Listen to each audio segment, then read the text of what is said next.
Hello friends, welcome to சமையல் வாசம். இன்றைக்கி நம்ம சேனலில் சாக்லேட் கோல்டு காஃபி எப்படி செய்கிறதுன்னு பார்க்க போகிறோம். ஒரு பாத்திரத்தில் தண்ணியை நல்லா கொதிக்க வச்சுட்டு டார்க் சாக்லேட் இன்னொரு பவுலில் சேர்த்துக்கலாம். இதை மெல்ட் பண்ணி எடுக்கிறதுக்காக கூடவே கொஞ்சமாக ஹாட் வாட்டர் சேர்த்து மெல்ட் பண்ணி எடுத்துக்கலாம். நிறைய சேர்த்துட வேண்டாம், லைட்டாக சேர்த்து இந்த சாக்லேட் மெல்ட் ஆகிற அளவுக்கு மட்டும் சேர்த்துட்டு நல்லா மெல்ட் பண்ணி எடுத்துக்கோங்க. கூடவே 1 teaspoon coffee powder, instant coffee powder எது வேணாலும் சேர்த்துக்கலாம். நான் இன்றைக்கி சன்ரைஸ் காஃபி பவுடர் சேர்த்துருக்கேன். சேர்த்து நல்லா மிக்ஸ் பண்ணிவிட்டு அதை அப்படியே ஆற வச்சிடலாம். அது அப்படியே இருக்கட்டும்.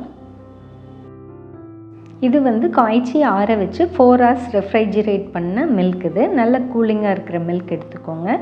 நான் இன்றைக்கி 150 ml மில்க் சேர்க்குறேன். நல்ல திக் மில்காக இருந்தால் டேஸ்ட் நல்லாயிருக்கும். ஃபேட் அதிகமாக இருக்கிற மில்காக இருந்தால்.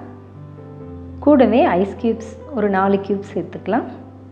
சுகர் சேர்த்துக்கலாம். நான் 4 டீஸ்பூன் சுகர் சேர்த்துருக்கேன். உங்களுக்கு இனிப்பு ரொம்ப அதிகமாக தேவைப்பட்டால் சேர்த்துக்கலாம். கூடவே இன்ஸ்டன்ட் காஃபி பவுடர் சேர்த்துக்கலாம்.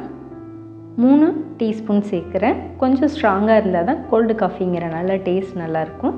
ஸோ 3 டீஸ்பூன் காஃபி பவுடர் சேர்த்துட்டு பிளெண்ட் பண்ணி எடுக்கணும். 1 நிமிஷம் வரைக்கும் கூட நீங்கள் விட்டு விட்டு நல்லாவே பிளெண்ட் பண்ணி எடுத்துக்கோங்க. இப்போ பாருங்கள், சாக்லேட் சிரப் ஆறிடுச்சு. உங்கள்கிட்ட சாக்லேட் சிரப் இருந்தால் கூட நீங்கள் அப்படியே யூஸ் பண்ணிக்கலாம். டார்க் சாக்லேட் எந்த சாக்லேட் வேணாலும் எடுத்துகிட்டு இதே போல் மெல்ட் பண்ணி எடுத்துக்கோங்க. இப்போ நல்லா ஆறிடுச்சு. பைப்பிங் பேக் இருந்துச்சுன்னா நீங்கள் அதை யூஸ் பண்ணலாம். நான் இன்றைக்கி மில்க் கவரை நல்லா வாஷ் பண்ணிவிட்டு எடுத்திருக்கேன். அதில் இந்த சாக்லேட் சிரப் ஃபுல்லாக சேர்த்துட்டு ஆறினதுக்கப்புறம் சேர்த்துக்கோங்க. இது போல் ரெடி பண்ணி வச்சுருங்க. எந்த டம்ளரில் நீங்கள் கோல்டு காஃபி ரெடி பண்ண போகிறீங்களோ அந்த டம்ளர் எடுத்துக்கலாம். கொஞ்சமாக கட் பண்ணி விட்டுக்கலாம். அந்த எட்ஜில் கட் பண்ணிவிட்டு இது போல் அப்ளை பண்ணி விட்டுக்கோங்க. இன்கேஸ் உங்களுக்கு கவரில் பண்ண விருப்பம் இல்லைன்னா கூட நீங்கள் ஸ்பூன் வச்சு இதே போல் சுற்றிலும் ரெடி பண்ணி விட்டுடலாம். இப்போது பிளெண்ட் பண்ணி வச்சுருக்க கோல்டு காஃபியை இதில் சேர்த்துடலாம்.